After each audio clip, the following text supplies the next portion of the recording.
Hello दोस्तों, learning support YouTube channel में एक बार फिर से आप लोग को बहुत बहुत स्वागत है। और दोस्तों, आज की इस वीडियो में बात करने जा रहे हैं कि सीडीपी का पेडागोजी पोर्शन लेकर के आए हैं, जिसका पार्ट 1, पार्ट 2 और पार्ट 3 अपलोड कर दिया गया है। अगर आप पहले से नहीं देखें उस वीडियो को तो जा कर के एक बार देख लीजिए, ताकि आप लोग को बहुत अच्छा से समझ आ जाए। और आज हम चौथा पार्ट लेकर के आए हैं, जो सीडीपी पेडागोजी का है 2021 के लिए। तो मेरा वीडियो अच्छा लगे तो मेरे चैनल को लाइक, सब्सक्राइब, शेयर ज़रूर कीजिएगा और एक से एक टॉपिक लेकर के आएंगे। चलिए दोस्तों, वीडियो को स्टार्ट करते हैं। दोस्तों, क्लास 4 का ये रहा पहला क्वेश्चन आज। निम्नलिखित कथनों में से कौन सा बुद्धि के बारे में सही है?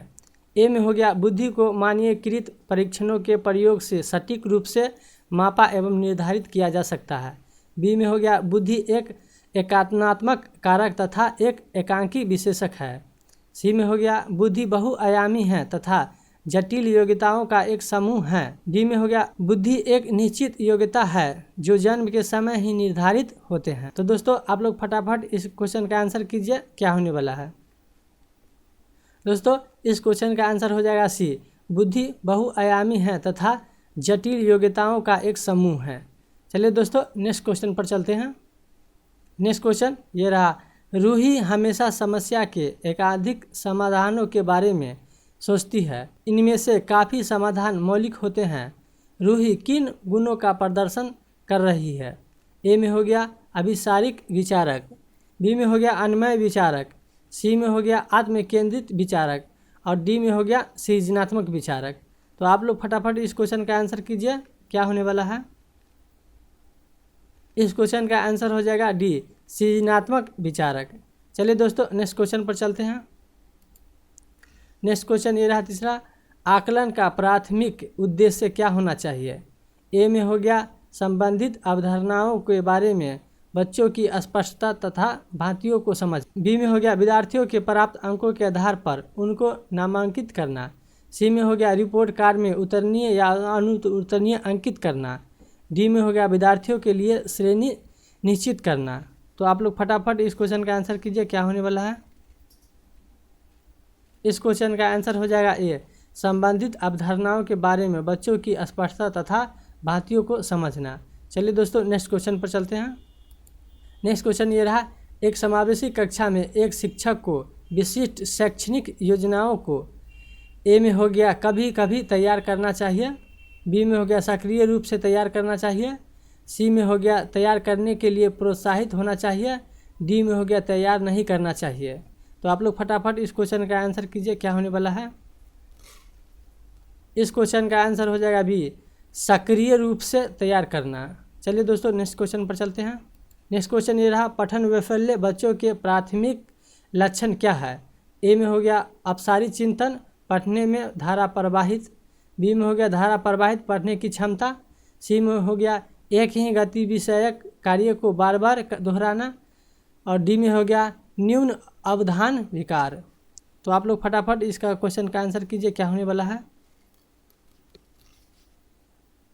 इस क्वेश्चन का आंसर हो जाएगा अभी, धारा प्रवाह पढ़ने की क्षमता। चलिए दोस्तों, नेक्स्ट क्वेश्चन पर चलते हैं।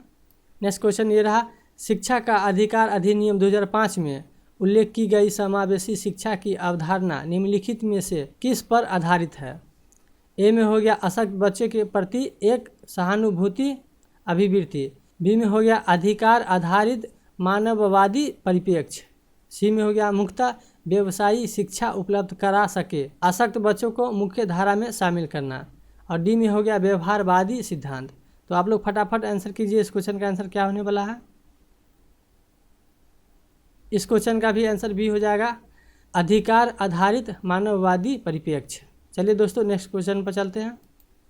नेक्स्ट क्वेश्चन ये रहा, शिक्षण अधिगम प्रक्रिया में वांछित समूह से संबंधित विद्यार्थियों के द्वारा सहभागिता कम होने की स्थिति में एक शिक्षक को क्या करना चाहिए? तो ए में होगा, इस स्थिति को जैसी है स्वीकार कर लेना चाहिए। बी में हो गया, इन विद्यार्थियों से अपनी अपेक्षाओं को कम करना चाहिए। सी में हो गया, अपने शिक्षक पद्धति पर विचार करना चाहिए तथा बच्चों की सहभागिता में सुधार करने के लिए एक नए तरीके से ढूंढने चाहिए। और डी में हो गया, बच्चों को विद्यालय छोड़ने के लिए कहना चाहिए। तो आप लोग फटाफट इस क्वेश्चन का आंसर कीजिए, क्या होने वाला है। इस क्वेश्चन का आंसर हो जाए अपने शिक्षण पद्धति पर विचार करना चाहिए तथा बच्चों की सहभागिता में सुधार करने के लिए नए तरीके ढूंढने चाहिए। चलिए दोस्तों नेक्स्ट क्वेश्चन पर चलते हैं। नेक्स्ट क्वेश्चन ये रहा, अनेक घटनाओं के बारे में बच्चों के द्वारा बनाए गए सहानुभूति सिद्धांतों के संदर्भ में एक शिक्षिका को क्या करना चाहिए। तो ए में हो गया बच्चों को दंडित करना चाहिए।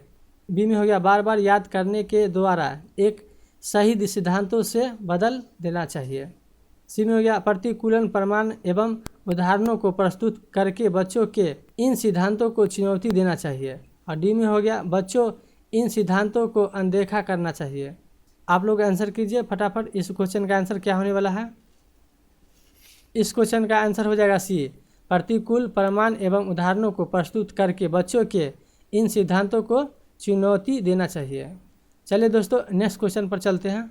ये रहा नेक्स्ट क्वेश्चन, छात्र केंद्रित शिक्षा शास्त्र की क्या विशेषता है। ए में है बच्चों के अनुभवों को प्रमुखता देना, बी में है तंत्रबद्ध याद करना, और सी में हो गया योग्यता के आधार पर विद्यार्थियों को नामांकित करना तथा वर्गीकृत करना, और डी में हो गया केवल पाठ्य पुस्तकों पर निर्भर होना। तो आप लोग फटाफट इस क्वेश्चन का आंसर कीजिए, क्या होने वाला है। इस क्वेश्चन का आंसर हो जाएगा ए, बच्चों के अनुभवों को प्रमुखता देना। चलिए दोस्तों नेक्स्ट क्वेश्चन पर चलते हैं। नेक्स्ट क्वेश्चन ये रहा, संवेग एवं संज्ञान एक दूसरे से डैश है। ए में है स्वतंत्र, बी में है शस्त्रहित, सी में हो गया संबंधित नहीं है, और डी में हो गया पूर्णतः अलग। तो आप लोग फटाफट इस क्वेश्चन का आंसर कीजिए, क्या होने वाला है। इस क्वेश्चन का आंसर हो जाएगा बी, शस्त्रहित।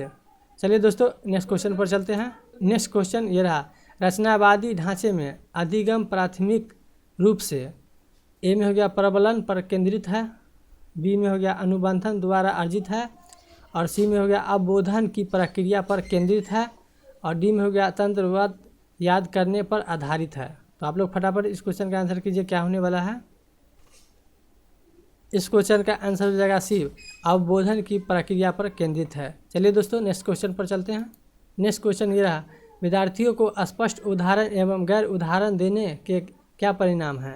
ए में हो गया यह विद्यार्थी के दिमाग में भ्रांतियाँ उत्पन्न करता है, बी में हो गया यह अवधारणाओं की समझ में अभाव पैदा करता है, सी में हो गया यह अवधारणात्मक समझ के बजाय कार्यविधिक प्रक्रियात्मक ज्ञान पर ध्यान केंद्रित करता है, डी में हो गया अवधारणात्मक परिवर्तनों को प्रोत्साहित करने के लिए यह एक प्रभावशाली तरीका है। तो इस क्वेश्चन का आंसर क्या हो जाएगा दोस्तों, फटाफट आप लोग कमेंट कीजिए। इस क्वेश्चन का आंसर हो जाएगा डी, अवधारणात्मक परिवर्तनों को प्रोत्साहित करने के लिए यह एक प्रभावशाली तरीका है। चलिए दोस्तों नेक्स्ट क्वेश्चन पर चलते हैं। नेक्स्ट क्वेश्चन ये रहा, बच्चों को अधिगम गतिविधियों में भागीदारी करने के लिए लगातार पुरस्कार देना व दंड का प्रयोग करने से क्या प्रभाव पड़ता है। ए में हो गया आंतरिक अभिप्रेरणा बढ़ती है, बी में हो गया यह बच्चों को प्रदर्शन आधारित लक्ष्य के बजाय निपुणता पर ध्यान देने के लिए प्रोत्साहन करेगा, सी में हो गया अधिगम में बच्चों की सहभागिता अभिरुचि तथा जिज्ञासा कम होती है, और डी में हो गया बाहरी अभिप्रेरणा कम होती है। तो आप लोग इस क्वेश्चन का फटाफट आंसर कीजिए, क्या होने वाला है। इस क्वेश्चन का आंसर हो जाएगा सी, अधिगम में बच्चों की सहभागिता एवं अभिरुचि तथा जिज्ञासा कम होती है। चलिए दोस्तों नेक्स्ट क्वेश्चन पर चलते हैं। नेक्स्ट क्वेश्चन ये रहा, संरचनावादी सिद्धांतों के अनुसार अधिगम के बारे में निम्नलिखित कथनों में से कौन सा सही है। ए में हो गया अधिगम यंत्रवाद याद करने की प्रक्रिया है, बी में हो गया अधिगम आवृत्तीय संबंध के द्वारा व्यवहारों का अनुबंधन है, सी में हो गया अधिगम सक्रिय नियोजन के द्वारा ज्ञान की संरचना की प्रक्रिया है, और डी में हो गया अधिगम पुनरुत्पादन एवं स्मरण की प्रक्रिया है। तो आप लोग फटाफट इस क्वेश्चन का आंसर कीजिए, क्या होने वाला है। इस क्वेश्चन का आंसर हो जाएगा सी, अधिगम सक्रिय विनियोजन के द्वारा ज्ञान की संरचना की प्रक्रिया है। चलिए दोस्तों नेक्स्ट क्वेश्चन पर चलते हैं। नेक्स्ट क्वेश्चन ये रहा 15वां और आज का ये लास्ट क्वेश्चन है, शिक्षक बच्चों की जटिल अवधारणाओं की समाज को किस प्रकार सहज कर सकते हैं। ए में हो गया प्रतियोगितात्मक अवसरों की व्यवस्था करके, बी में हो गया बार बार यांत्रित अभ्यास के द्वारा, और सी में हो गया अन्वेषण एवं परिचर्चा के लिए अवसर उपलब्ध करा के, और डी में हो गया एक व्याख्यान देकर। तो इस क्वेश्चन का आंसर क्या होगा, आप लोग फटाफट कमेंट कीजिए। दोस्तों इस क्वेश्चन का आंसर हो जाएगा सी, अन्वेषण एवं परिचर्चा के लिए अवसर उपलब्ध करा के। दोस्तों ये 15 क्वेश्चन आज का था और ये 15 क्वेश्चन समाप्त हो गया है। दोस्तों मेरा वीडियो कैसा लगा आप लोग कमेंट जरूर कीजिएगा और अपने दोस्तों तक ज़रूर शेयर कीजिएगा, और चैनल अच्छा लगे तो लाइक सब्सक्राइब जरूर कीजिएगा। चलिए दोस्तों मिलते हैं नेक्स्ट वीडियो में, तब तक के लिए धन्यवाद।